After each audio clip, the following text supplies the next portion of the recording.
우리를 자유케 한다. 이와 같은 제목으로 함께 말씀을 나누겠습니다. 우리 9월 달의 대주제가 생명을 살리는 복음의 능력입니다. 다음 10월 첫 주까지 이어갈 텐데요.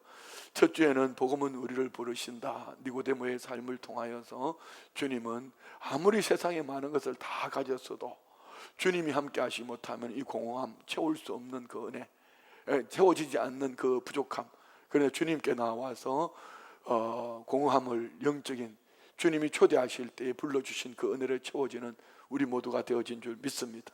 두 번째 2주차는 복음은 우리를 살리신다. 탕자의 이야기를 통해서 도덕적 윤리적 탕자가 아니라 존재론적 탕자, 아버지를 떠나 아버지 집을 떠나는 그 자체가 탕자이다.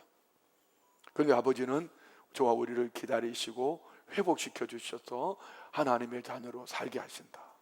자, 이어서 오늘 셋째 주는 복음은 우리를 자유케 한다. 참된 자유는 세상에 있지 않고 그리스도 예수 안에 있는 줄 믿습니다. 세상은 자유를 약속하지만 결국은 자유한가 싶어 가다 보면 그곳에 중독이 있더라. 우리를 갈증하게 하고 가지면 가질수록 더 갈증하게 하는 것이 세상으로부터 오는 것인데, 이런 우리를 예수님은 죄의 사슬을 끊어버리고 진정한 자유를 주시는 살아계신 나의 주, 나의 왕, 나의 하나님이신 줄 믿습니다. 자, 여러분에게 외람된 얘기 같지만 이 질문할 때 아버지, 여러분 진솔하게 한번 대답해 보십시오. 여러분 자유하기를 원하십니까? 표정들이 이런 표정. 나 자유한데 뭘 새삼스럽게 그런 걸 물어보냐고 묻는데, 과연 진짜 여러분이 자유한지는 말씀을 잘 들어보면은 내가 자유한지 종이 되어 있는지 여러분이 분별이 되어질 것입니다. 모든 사람은 이렇게 자유하기를 외칩니다. 그래서 아침에 일어나면 나 자유로워. 직장 생활이 참 힘듭니다. 그럼 뭐라고 말합니까?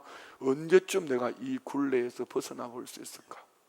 특별히 지금 이 시대는 3040은 또 애들 키우면서 삶으로 살아내기 힘들고, 4050, 40대 50대는요 정말 살기 어려운 시대를 살아가고 있습니다.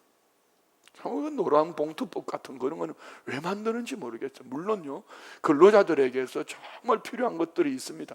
그런데 우리나라에서 과연 기업인들이 기업하게 만들고 있나? 정치권이 책상에 앉아가지고 말입니다. 그러니까 외국으로 다 갔다가 중국으로 갔다가 베트남으로 갔다가 미국으로 갔다가 코피 터져서 이제 오도 가도 못하고 중간에 어정쩡하게 있는 겁니다. 일을 할 때 외치는 것이 무엇입니까? 그 중심이 지금 허리가 40대 50대 아닙니까? 그러니 언제 내가 이 굴레에서 벗어날 수 있을까? 이렇게 외치지요. 뿐만 아니라 가정에서 갈등이 생기면서 하는 얘기가 뭡니까? 여러분들이 남편이 지금 얘기를 하는 거야. 나도 좀 자유하고 싶어. 언제까지 이 아내의 잔소리를 들으면서 나 좀 자유하고 싶어. 그러면 또 부인들은 말하는 거죠. 반대로 말합니다. 언제까지 꼰대가 돼가지고 나를 이렇게 괴롭히려는지 모르겠다고, 나도 자유하고 싶다고. 근데 그 자유는 사는 날 동안 없을지도 몰라요. 그럼 우리가 정말로 자유를 찾았는지 한번 돌아보십시오. 세상으로부터 오는 추구되어지는 이것은 더 많은 돈을 가지면은 가질수록 자유할 것처럼 보여지지만 더 갈증이 납니다. 오히려 더 큰 불안과 스트레스가 쌓여옵니다. 쾌락을 즐기면은 자유할 줄 알았는데 그 쾌락 때문에 깊은 중독 속으로 빠져들어가는 나의 연약한 모습들을 보지요. 다른 사람들의 인정을 받으려고 애쓰다가 끝없이 끊임없이 비교하고 결국은 스스로가 심한 우울증으로 떨어질 수도 있습니다. 무엇입니까? 세상이 약속하는 자유라고 환경으로, 마음으로, 육체로 오는 이 모든 속에는 우리를 미혹하는 악한 영 마귀 사탄이 세상의 주가 되어서 우리를 그 수하에 두려고 합니다. 그래서 세상이 약속하는 자유는 진짜가 아니라 가짜라는 것이죠. 그래서 오히려 우리를 더 깊이 종살이하게 하고 더 묶어버립니다. 오늘 예수님께서 우리에게 외칩니다. 진리가 너희를 자유케 하리라. 진리는 예수 그리스도입니다. 자, 첫 번째, 왜 자유가 필요한가? 종노릇의 참혹한 현실을 깨달아야 합니다. 오늘은 설교를 들을 때 제가 뭐 신학적 이런 거 하지 않을 겁니다. 실질적으로 삶 속에서 우리 삶 속에 일어나는 그런 누군가는 오늘 은혜 받으러 왔다가 엄청 스트레스 받고 갈 수도 있으면 내가 보고 중독자라고 이러면서 말이에요. 응? 그러니까 현장 속에 삶 속에서 정말 내 안에 여러분이 자신을 한번 진단해 보십시오. 정직하게. 중독된 것들 같으니라고 뭐 이러면서 말입니다. 자유에 대한 갈망이 언제 가장 강렬하게 일어나는가? 이는 우리 일제 36년 강점기 생각하면 됩니다. 특별히 종교인의 측면에서는 성경도 예배도 찬송도 기도도 마음껏 못했습니다. 그들이 시키는 대로 벗어나면은 그냥 감옥행입니다. 뿐입니까? 이름도 말도 성도 모든 주권도 다 뺏겼습니다. 속박이죠. 얼마나 자유를 외치며 이 갈증하다가 나라와 민족을 위해서 생명 바친 우리 조국에 헌신되어진 이분들의 삶이 어쩐지 우리는 너무나 잘 알고 있지 않습니까? 예수님은 우리에게 이렇게 진단합니다. 34절 말씀요. 진실로 진실로 너희에게 이르노니 죄를 범하는 자마다 죄의 종이니라. 여러분에게 묻겠습니다. 여러분은 죄를 하나도 짓지 않고 사시죠? 그러면 여러분은 죄의 종입니다. 자유자가 아니라 우리는 죄의 종이라는 것이죠. 그러나 너무 염려하지 마십시오. 끝까지 들어보셔야 합니다. 오늘 유대인들의 이 말은 예수님과 나눈 대화는 어불성설입니다. 앞뒤 말이 맞지 않아요. 진실로 너희에게 이르노니 죄를 범하는 자마다 죄의 종이라 그랬더니 유대인들이 앞에 뭐라고 대답했습니까? 33절 보세요. 우리가 아브라함의 자손이라 남의 종이 된 적이 없거늘. 여기 두 가지 맹점이 있습니다. 하나는 그들의 전통신앙이란 이름으로 매여 있고요, 다른 한 가지는요, 거짓말하고 있습니다. 뭡니까? 우리는 종된 적이 없다고 말합니다. 그러나 그들의 실상은 이미 요셉으로 인하여서 애굽으로 끌려간 그들은, 요셉이 끌려갈 때에 야곱으로 인하여 70인 가족이 내려갔다가 400년 동안 애굽 땅에서 종살이 했습니다. 뿐만 아닙니다. 북이스라엘은 아수르에게, 남유다는 바벨론에게, 뿐만 아니라 지금 예수님 당시 그들은 로마의 속국이었음에도 불구하고 이렇게 뻥치는 이유는 뭐죠? 유대인의 잘못된 가치관, 사상에 젖어 있어요. 우리에게 정해 볼까요?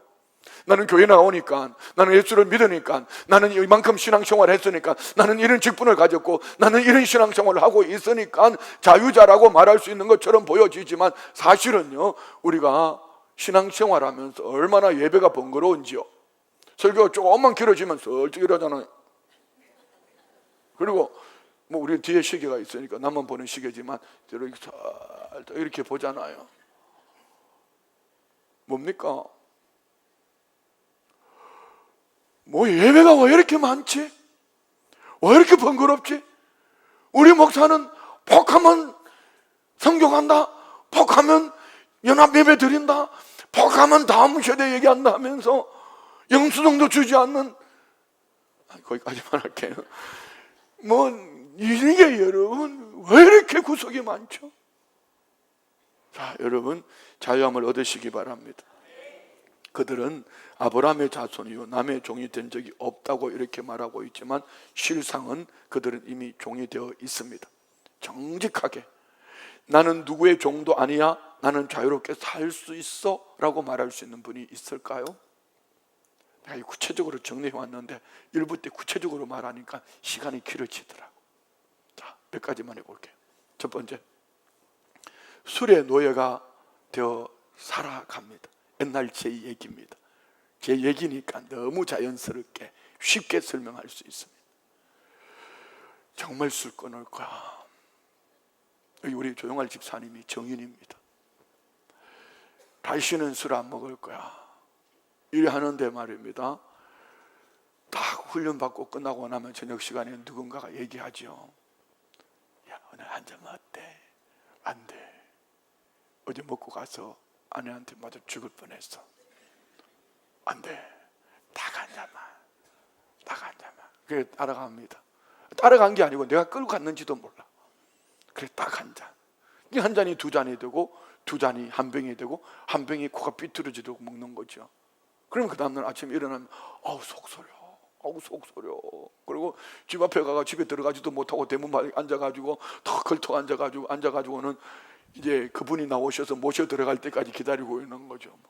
이렇게 해서 들어가서 또 사실은 또 못 이긴 척하고 들어가서 자고 나오지만 이미 그는 술의 노예가 되어 있습니다. 이것이 바로 종의 삶입니다.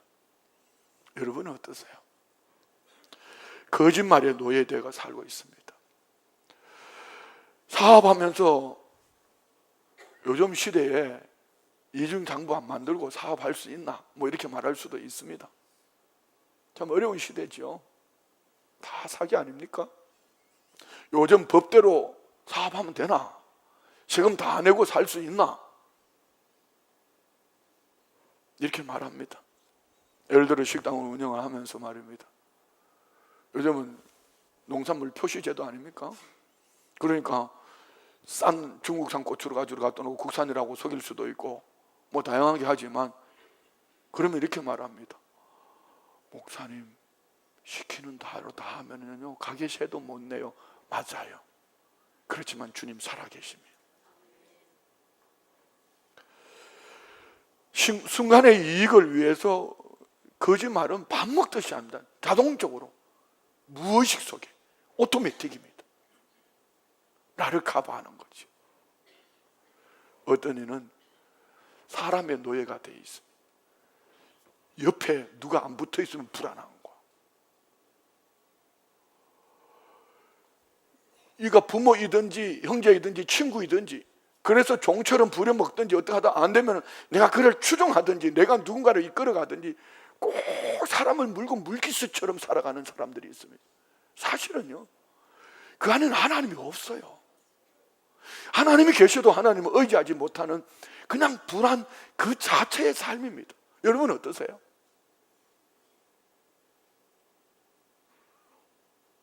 그런 분은 혼자 저녁마다 기도원에 철야를 하러 올라가. 뭐 말인지 못 알아들었어요? 주변에 인기척도 없는 거기 기도원에 문 꼭꼭 끌어 잠궈 놓고 밤을 새우면서 며칠만 훈련해봐. 주님과 함께 누리는 훈련을 하는 거죠. 음란의 노예가 되어 살아갑니다. 다시는 이런 영상 보지 말아요. 그런데 휴대폰을 켰는데 휴대폰에 또 그게 나와 있어. 아니 분명히 지웠는데 또 올라와. 뭘 지워 또 올라와요? 요즘은 AI가 그렇게 만들어 놨어요. 들어본 거는 또 나오게 돼 있습니다. 시대가 그런 시대가 됐습니다. 다시는 안 보겠다고 결심하지만 며칠 지나면 또 건너포로 빠져듭니다. 도박은 어떤지요? 도박에서 살림 챙긴 사람 있어요? 없어요. 도박을 하고 탕진합니다. 이번엔 진짜 딸 거야. 이번엔 본전 찾을 거야. 그래 지금까지 이런 거 한번 해볼 거야 하고 하지만은 여러분 사돈의 팔촌까지 끌어 나중에 손목까지 잘라도 안 된다고 그러잖아요. 이미 그는 도박의 노예가 되어 있습니다. 제가 이게 적용해 주고 싶은 건 세게 적용하고 싶은 건 이건데 분노의 노예가 되어서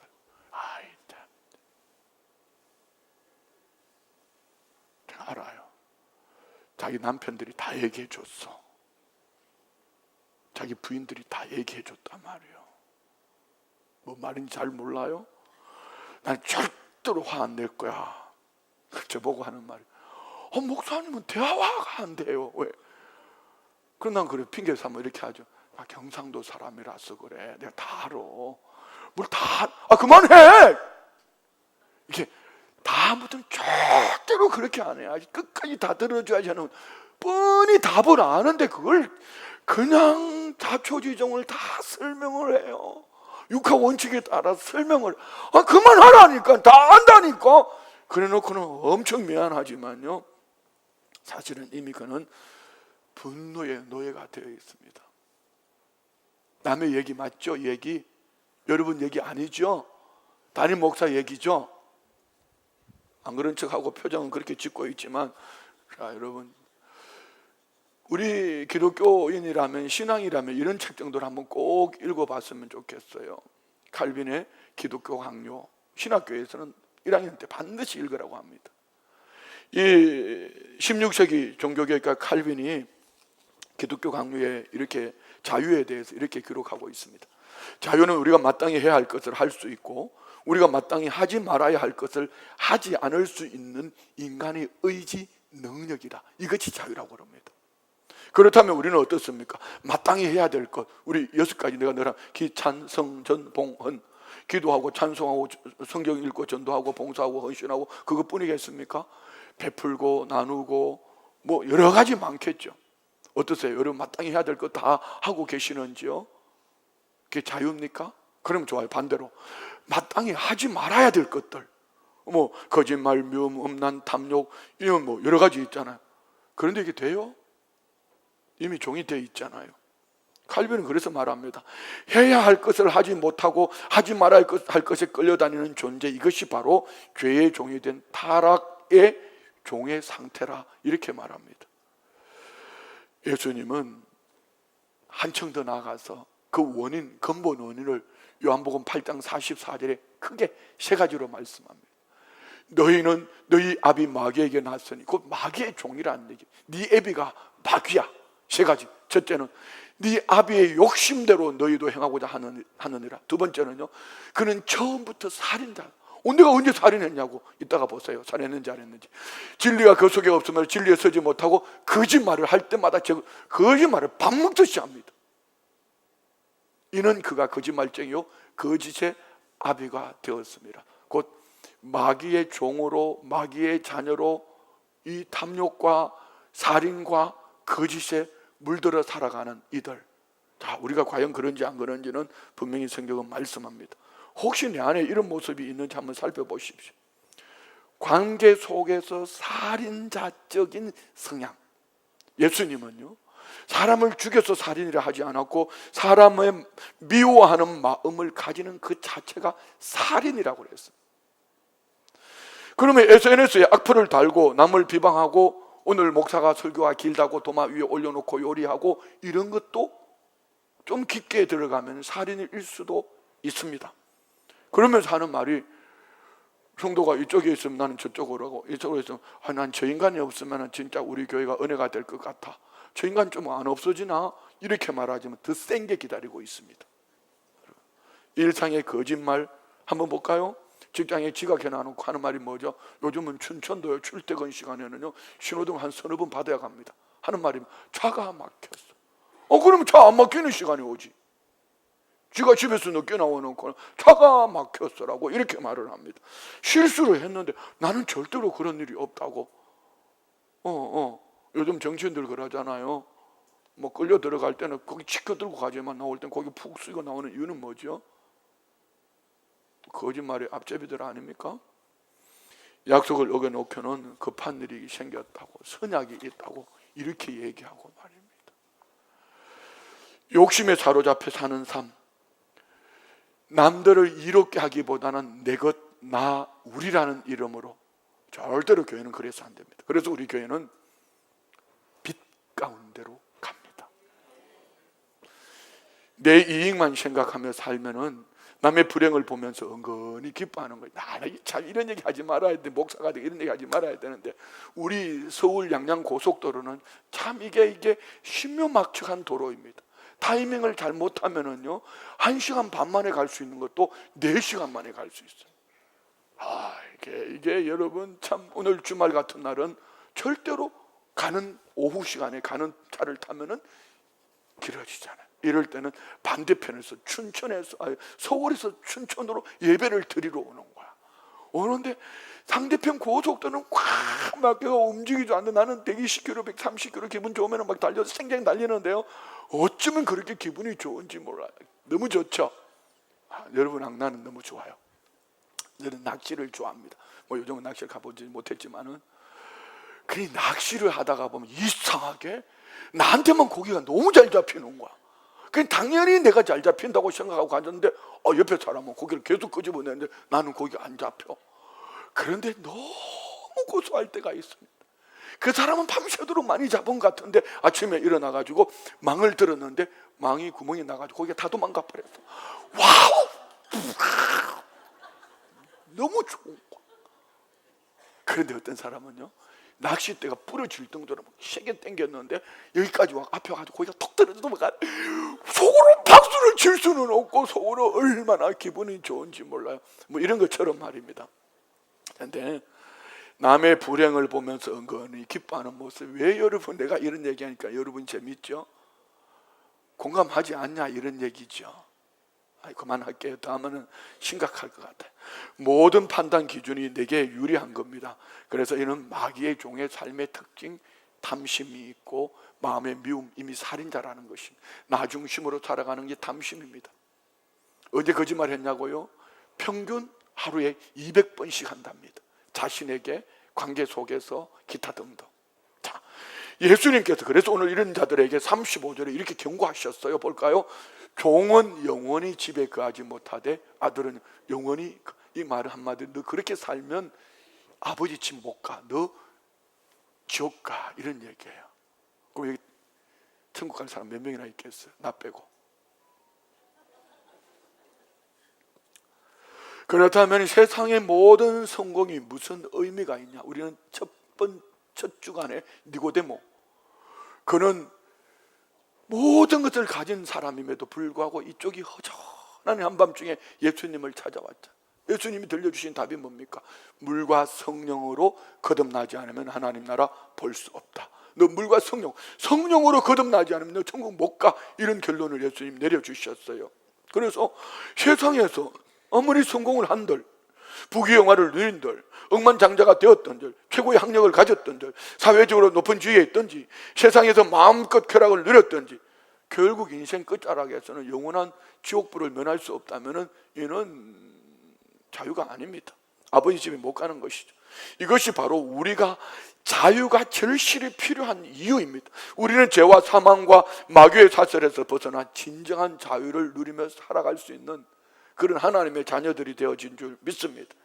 자, 그러면 두 번째, 나는 참 자유인인가를 한번 돌아보십시오. 우리 첫 번째 대제는 여러분 좀 심각하셨죠? 정말 솔직하게 여러분 자유한지, 내가 무엇이 묶여있는지 여러분을 자신을 한번 돌아보십시오. 대부분의 사람들이 자신이 자유롭다고 착각하고 삽니다. 마치 유대인처럼. 뭐라고 그랬어? 우리 아브라함의 자손인데 우리가 언제 남의 종된 적이 있냐고. 그러나 나는 내가 하고 싶은 대로 살고 있어. 그리고 나는 누구에게도 간섭받지 않아. 내 인생의 주인은 나야. 나는 자립적이고 독립적인 사람이야. 그러면서 그럴싸하게 교회 다니는 사람들이 말이야, 이렇게 말하지만 사실은 그 사람은 매여 있습니다. 왜요? 이 용어 자체가 비그리스도인의 넌 크리스찬의 삶이죠. 과연 이런 말들이 진실일까요? 질문들을 정직하게 대답해 보십시오. 중독성의 행동들이 있습니다.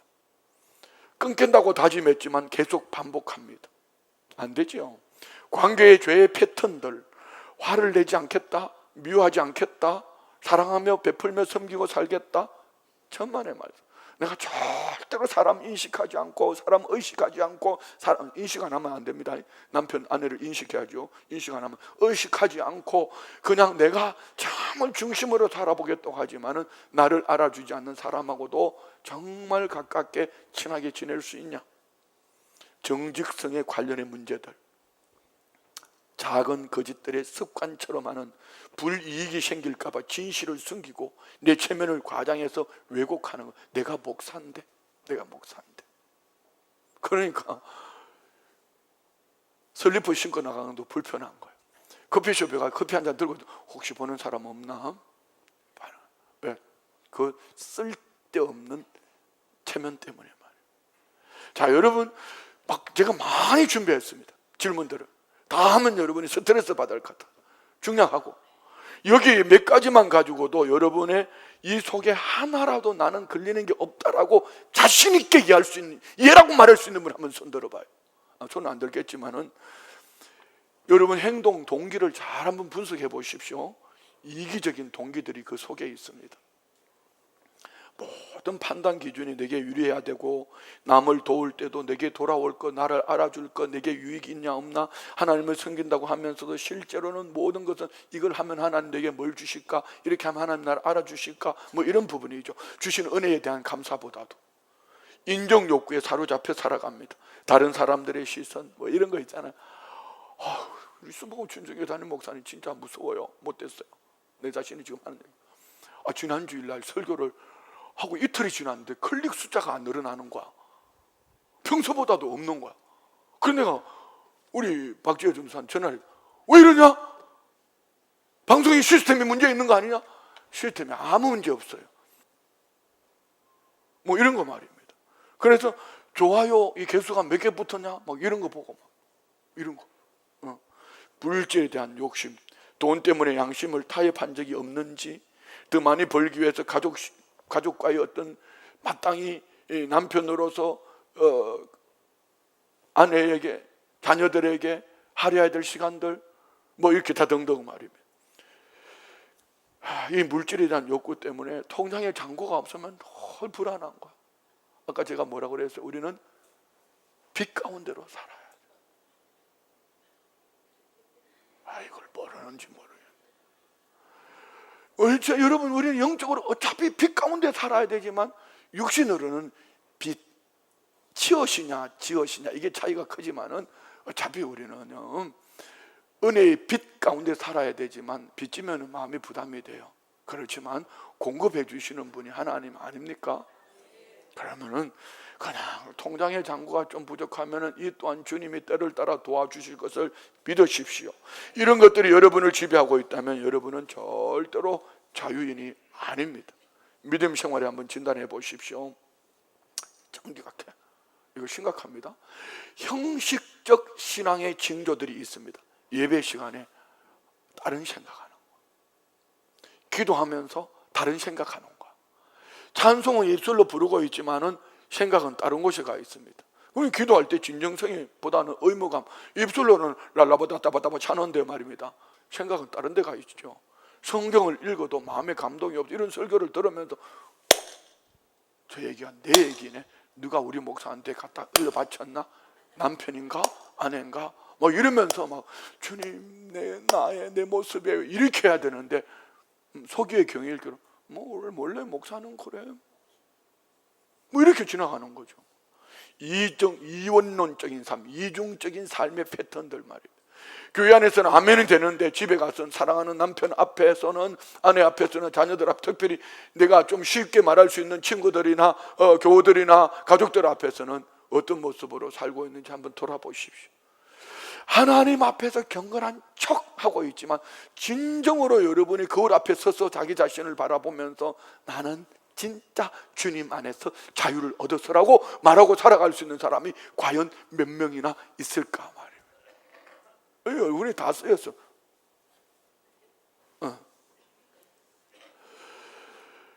영적 무감각의 징조들이 있습니다. 죄를 지어도 양심의 가책을 느끼지 않아요. 화이 맞은 양심이라 그러잖아요. 인두로 찢었으니 꼬집어도 안 아픈 거죠. 심령이 콘크리트가 되었어요. 하나님의 음성을 들을 수가 없습니다. 영적인 것들에 대해 관심이 없습니다. 만약 이런 상태라면 믿는다고 하면서도 그의 삶은 실제적으로 이미 종이 되어 있다는 이야기입니다. 그래서 위대한 믿음의 사람들의 신앙 고백을 들어보면 여러분 조금 위로가 될 수 있어요. 우리가 최근에 나누는 로마서, 새벽 예배 나누는 로마서의 말씀에 보면 바울 사도가 얼마나 탄식합니까? 로마서 7장 19절로 24절에 보면 세 구절만 봅시다. 19절, 내가 원하는 바 선은 행하지 아니하고 도리어 원하지 아니하는 바 악을. 자, 이 얘기가 누구 얘기예요? 여러분 얘기 맞죠? 저는 제 얘기예요. 이번에 설교 준비하면 저는 확실하게 99%를 나한테 두고 설교 준비한 거예요. 그랬더니 바울 사도 20절에 뭐라고 하면, 만일 내가 원하지 아니하는 그것을 하면 이를 행하는 자는 누구다? 내가 아니요. 나는 마음으로는 하나님의 법을 섬기를 원하는데 내 속에 뭐가? 그하는 죄가 있다. 죄의 뿌리가 내 안에 남아있다는 얘기. 습관적으로. 그래서 바울 사도는 24절에 탄식하죠. 오호라 나는 곤고한 사람이로다. 이 사망의 몸에서 누가 나를 건져내라. 여러분, 대사도 바울이 어떤 사람이죠? 당대의 최고의 학자 아닙니까? 가말리엘 문화생입니다. 바리새인 중에 바리새인입니다. 그는 율법에 대해서 흠이 없는 사람입니다. 사회적으로 로마 시민권자입니다. 그런 바울 사도도 이렇게 갈등을 했고 죄의 법과 싸운다 했다면 우리는 어떨까? 두말하면 잔소리죠. 감리교의 창시자인 존 웨슬리는 어땠습니까? 어떻게 보면 우리 순복음 오순절 교단, 성결 교단, 감리교단, 이 모든 이 리듬들은요, 존 웨슬리의 영향을 받은 교단들이라 해도 과언은 아닙니다. 존 웨슬리는 목사의 아들로 태어나서 경건한 어머니 수산나 웨슬리로부터 교육을 잘 받았습니다. 그리고 옥스퍼드 대학에 가서 홀리클럽이라는 경건한 모임을 만들 정도로 신앙이 좋았고 미국 선교사로 파송이 되었습니다. 그런데 웨슬리는 구원에 확신이 없었어요. 그래서 모라비안 교도들의 영적 지도자인 스펜 젠버그가 웨슬리에게 물었습니다. 예수님은 누구십니까? 예, 온 세상의 구주십니다. 그 예수님이 당신을 구원하셨습니까? 그랬더니 답이 기가 막힌다. 그렇게 되기를 원합니다. 얘기는 우리 교회가 침례식 전에 묻는 세례 문답이 있잖아요. 예수님 믿으십니까? 예수님 누구 죄 때문에 돌아가셨습니까? 당신은 죄 씻음 받았습니까? 예, 앞으로 씻음 받겠습니다. 이 얘기나 똑같은 얘기죠. 그러나 차원이 다른 것은 그분은 목사님이었고 선교사로 파송되어진 자였다는 것입니다. 목사의 아들이고 신앙을 공부했고 선교사까지 된 사람이 구원의 확신조차 갖지 못했습니다. 왜냐하면 죄의 문제가 스스로 주님 앞에서 해결되지 않았기 때문에, 자유함을 얻지 못했기 때문에. 구원의 확신을 얻었습니까? 예라고 말하지만 오늘 말씀을 듣고 보니 내 안에 이런 죄가 있네요. 자유인과 종의 결정적인 차이가 있습니다. 자유인의 특징, 선택의 능력이 있습니다. 해야 할지 하지 말아야 할지 함으로 기쁨을 얻을 수도 있고 하지 말음으로 말미암아 거부할 수도 있는 권한이 내게 있어요. 유혹이 와도 아니오라고 말할 수 있는 사람은 자녀입니다. 내적 평안이 있습니다. 양심에 꺼리는 일이 없어요. 마음이 평안합니다. 미래에 대한 불안함이 없습니다. 죽으면 천국이지 살아있는 것은 유익이지. 복음 전도를 위해서 이렇게 바울 사도처럼 살아내는 것이죠. 사랑의 능력이 있습니다. 고린도전서 13장의 사랑은 자기의 유익을 구하지 아니하고, 나는 내게 돌아올 분깃이 없어도 얼마든지 베풀며 나누며 섬기며 사는 것이 내 삶의 기쁨입니다라고 원수까지도 사랑할 수 있는 진정으로 남을 섬길 줄 아는 사람, 오늘 우리 안에 연애가 있기를 원합니다. 자, 그럼 반대로 종의 특징은 뭘까요? 종은요, 주인의 눈치를 봐야 되잖아요. 항상 강박적인 행동을 합니다. 그래서 하지 말아야 할 것을 반복합니다. 왜? 주인의 눈에만 안 들키면 되니까. 해야 할 것을 미룹니다. 왜? 주인 앞에서만 살면 되니까. 의지력으로만은 통제할 수가 없습니다. 꼭 주인이 간섭을 해줘야지만 통제가 되는 거죠. 내적 불안이 있습니다. 왜요? 그렇게 살았기 때문입니다. 주인의 눈치 보고, 교회에서는 아멘 했지만은, 많은 사람들이 모인 데서 아멘 했지만 혼자 있을 때는 지 마음대로 살아요. 항상 무언가 쫓기는 느낌입니다. 마음이 평안이 없습니다. 죄책감과 두려움이 따라다닙니다. 제가 지부지체할 때 말입니다. 먹고 마시고 살 때 그랬습니다. 늘 불안한 거예요. 불안한 거야. 내 얼굴만 봐도 불안한 거야. 어젯밤에 몇 시까지 먹다 와서 이렇게 불안한 거야. 몰라, 나만 이러면 나도 몰라. 이렇게 죄책감과 두려움이 따라다닙니다. 이기심이 그를 지배하지요. 왜? 모든 것이 움켜쥐어야 됩니다. 그 주머니 한번 보세요. 빵구 안 넣는지, 구멍 안 뚫렸는지. 하도 집어넣어가 다 흘러버렸어. 진정한 사랑을 할 수가 없습니다. 다른 사람을 수단으로 이용해 먹습니다. 그래서 배신자라는 노래가 거기서 나온 겁니다. 배신자요? 이렇게 말해요. 여러분은 지금 어느 쪽에 속해 있습니까? 여러분에게 가장 강하게 책망하신 사람들이, 우리 가장 책망한 사람들이 바리새인들입니다. 어떻게 말입니까? 현대의 바리새인적 특징들이 있습니다. 외적 경건만 추구합니다. 그럴싸하게 앉아있지만 사람들이 보이기 위해서 형식적인 예배와 다양한 종교 용어를 알지만 종교 생활 속에서 형식적으로 말해요. 형식적으로 다른 사람을 판단하는 걸 너무 좋아합니다. 나는 저 사람 같지 않아. 바리새인들이 그랬잖아. 그리고 도마 위에 올려놓는 게 너무 재밌어. 여기 요리 중에 제일 맛있는 요리가 뭔지 아세요? 그거예요. 누군가를 올려놓고 하면 요리, 제일 맛있는 요리가 담임 목사 올려놓고 도마에 올려놓고 요리하는 겁니다. 너무 재밌어요. 그러면 여러분 이렇게 같이 한번 박건이 해봐요. 은밀한 죄는 숨깁니다. 바리새인이 죄요. 사람들 앞에서는 완벽한 척하지만 혼자 있을 때는 전혀 다른 모습. 이런 거 있잖아요. 이런 얘기 비밀인데 하면 안 되는데. 여러분, 내가 메리아서 구멍 난 거 입은 거 아세요? 가끔 내가 이렇게 너무 아까워가지고 한 번만 더 입고 버려야지 하고 이제 입는데 아무도 나보고 메리아서 구멍 났다고 말하는 사람이 없더라. 여러분 모르세요? 저는 알아요. 누가복음 18장의 바리새인은 이렇게 말합니다. 하나님이요, 나는 다른 사람들 곧 토색, 불의, 간음을 하는 자들 같지 아니하고 이 세리와들 같지 않습니다. 주여 하고 사람들 보는 앞에 손들고 기도하고 있지만, 헌금도 쭈르르 쏟아붓고 있지만, 하나님은 이 바리새인들을 향하여 주님은 뭐라고 말했어요? 이 독사의 자식들아. 다른 성경에서 이 독사의 새끼들아 이렇게 말해요. 이런 상태라면 여러분 가장 위험한 종의 상태가 아닙니까? 자, 마지막으로 진짜 중요한 거, 지금부터 세 번째, 내가 치료받아야 할 영역은 어디인가? 내가 치료받아야 할 영역은 어디인가? 죄의 종에서 해방되어야 합니다.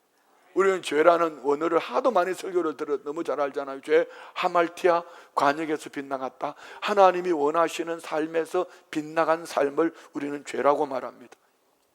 그래서 예수님께서 오늘 본문에도 말씀하신 것 중에 범하는 죄, 이 얘기는요 무슨 얘기? 반복적으로, 습관적으로, 계속해서라는 의미입니다. 한 번 실수가 아니라 계속 반복해서 죄를 짓는 패턴이 있다는 거죠. 자, 그러면 치료 처방이 뭘까요? 치료 처방, 이게 중요한 겁니다. 이것만 알면 됩니다. 십자가의 완성 사역을 믿으십시오. 요한복음 19장 30절에 예수께서 신포도주를 받으신 후에 이르시되 다 이루었다 하시고, 테텔레스타이, 무슨 얘기죠? 주님 물과 피를 다 쏟으셨다, 이런 의미보다 더 중요한 것은 모든 인류의 죄값을 다 치렀다. 테텔레스타이, 이 말은요 고대 로마에 거래할 때 쓰는 말인데 값을 다 지불했다, 다 치렀다, 이런 얘기니까 예수님께서 우리 모든 죄값을 다 치러주신 줄 믿습니다. 그럼 우리는 어느 편에 붙으면 돼요? 예수님 편에만 붙으면 다 치러주셨다, 다 치러주셨다, 다 치러주셨다, 할렐루야. 두 번째는요, 하나님의 아들의 권세를 믿으십시오. 요한복음 오늘 본문 36절에 보세요. 그러므로 아들이 너희를 자유롭게 하면 너희가 참으로 고대 건동지방에는요, 아들은 가진 재산이 없어도 부모의 동일한 권리를 가지고, 그래서 다시 아들이신 예수님이 우리에게 다 이뤘다고 말씀하셨으면 하나님은 더 이상 우리를 심판하지 아니하는 줄 믿습니다. 그래서 하나님의 아들 예수님이 저와 우리를 죄와 사망의 마귀로부터 자유를 주셨다, 다 이뤘다고 말씀하셨기 때문에 우리는 예수님 안에서 이미 자유를 얻은 줄 믿습니다. 그래서 우리는 매일 고백해야 합니다. 매일 이렇게 고백합시다. 고백문 올려 다 같이 읽어 시작. 예수님, 저는 무엇의 종, 자 뭐의 종이었죠? 다 같이 마음으로. 옆에 사람 들으면 안 되니까 마음으로. 예수님, 저는 종이었지만 주님께서 저를 자유롭게 하셨습니다. 테텔레스타이, 제 모든 죄값이 다 지불되었습니다. 할렐루야. 이렇게 날마다 선포하기를, 유혹이 올 때마다 나는 이미 이것이 주님이 다 치러주셨다. 죄를 지었을 때마다 이미 나는 예수님 안에서 하나님께 용서받았다. 반복될 때마다 주님의 능력으로 나는 이길 수 있다. 믿으시면 크게 아멘. 네 번째는요, 거짓된 자아상 앞에 철저하게 자기 자신을 돌아봐야 합니다. 많은 사람들이 자신을 실제보다 훨씬 높게 과대평가해요. 그 제일 큰 뻥쟁이가 누군지 아세요? 나는 진짜 잘하는 줄 아는데 뻥쟁이야. 내가 아는 것이 아니고 여러분의 기도 때문에 성령님이 도우셔서 그렇게 되어진 줄 믿습니다. 그런데 너무나 과대평가하면 안 돼. 여러분 어떠세요? 사실은요, 우리의 사탄이 죄에 가장 교묘하게 속이는 것이 우리를 포장하게 합니다. 포장. 그래서 이사야 6장 5절 말씀에 이사야가 우시아 왕이 죽던 해에 성전에 들어갔다가 뭐라고 말합니까? 화로다 나여 망하게 되었도다. 나는 입술이 부정한 사람이요 나는 입술이 부정한 백성 중에 거주하면서 만군의 용하신 왕을 배웠습니다. 무슨 얘기? 자기는 선지자로서 글을 산 사람인 줄 알았는데 우시아 왕이 죽던 해에 성전에 들어갔다 그 영광을 보는 순간 나는 부정한 백성들 속에 내 입술이 방정 떨고 살았구나. 여러분 여기 주님 앞에 가면 그렇게 회개할 사람이 있어요. 다섯 번째, 그럼 우리는 어떻게 살아야 될까? 기준이 누군가? 예수님이 기준 되십시다. 세상적인 법 아닙니다. 도덕, 윤리 아닙니다. 마태복음 5장의 산상수훈에 마음으로 미워하는 것도 살인이라 했습니다. 마음으로 음욕을 품는 것도 간음이라 했습니다. 서운한 마음을 가져도 용서해야 한다 했습니다. 원수도 사랑하라 했습니다. 핍박하는 자를 축복하라 했습니다. 오리를 가자면 심리를 동해라 하셨습니다. 기준이 예수님이 되십시오. 옆에 분이 아닙니다. 목사가 아닙니다. 네. 일곱 번째는 성령님의 도우심을 구하시기 바랍니다. 요한복음 16장 8절에 죄에 대하여 의에 대하여 심판에 대하여 세상을 책망하리라. 누가? 성령님이 오시면.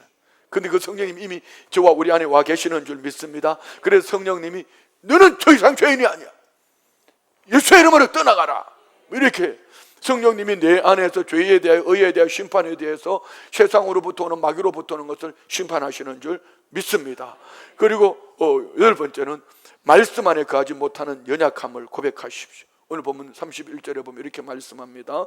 너희가 내 말에 거하면 참으로 내 제자가 되고.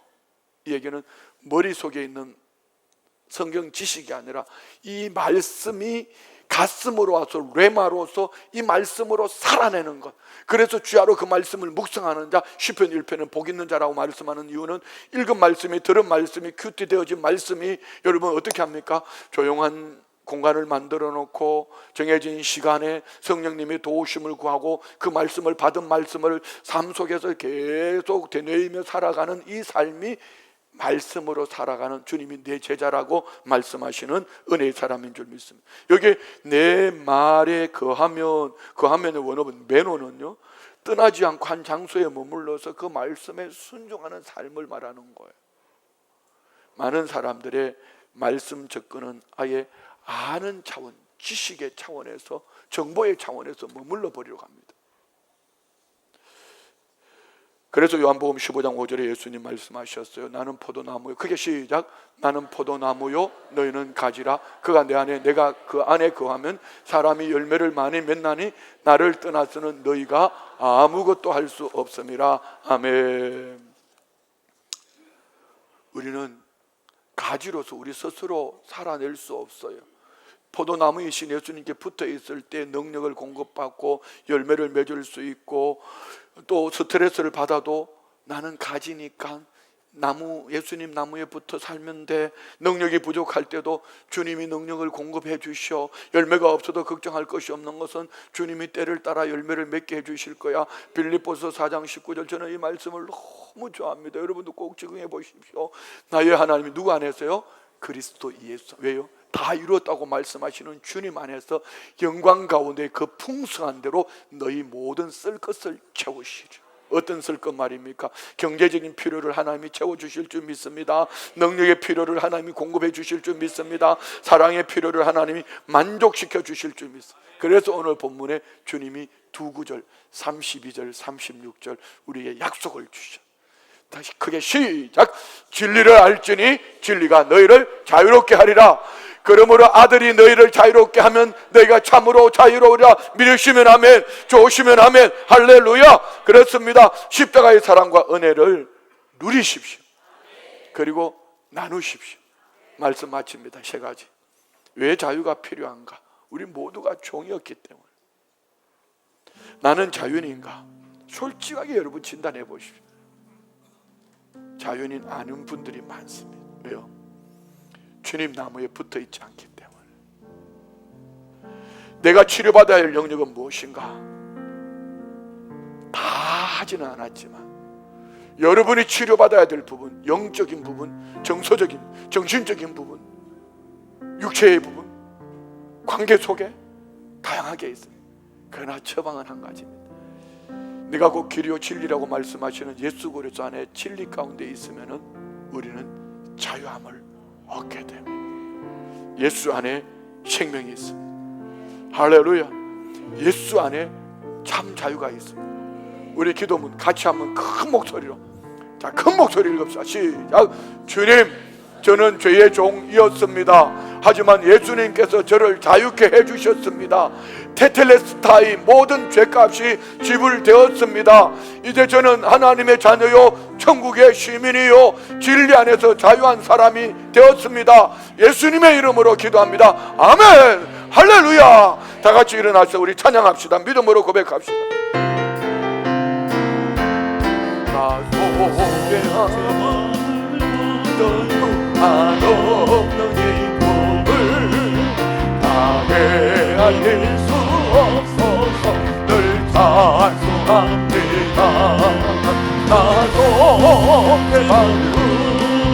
나 속죄 받은 그 주를 찬미하겠네.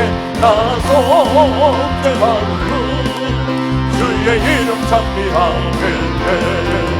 나 속죄함을 받은 내 마음이 새로워 주 그리스도의 나면서 내 길을 버리네. 나 속죄받은 그 주를 찬미하겠네. 나 속죄받은 그 주의 이름 찬미하겠네. 나 속죄함을 받은 성령이 오셔서 하나님 자녀 된 것을 고증합니다. 나 속죄받은 그 주를 찬미하겠네. 나 속죄받은 그 주의 이름 찬미하겠네. 나 속죄함을 받은 그 고요의 공로로 내 주의 은혜 기분이 늘 평안합니다. 나 속죄받은 그 주를 찬미하겠네. 나 속죄받은 그 주의 이름 찬미하겠네. 말씀을 생각하며 합심으로 기도합니다.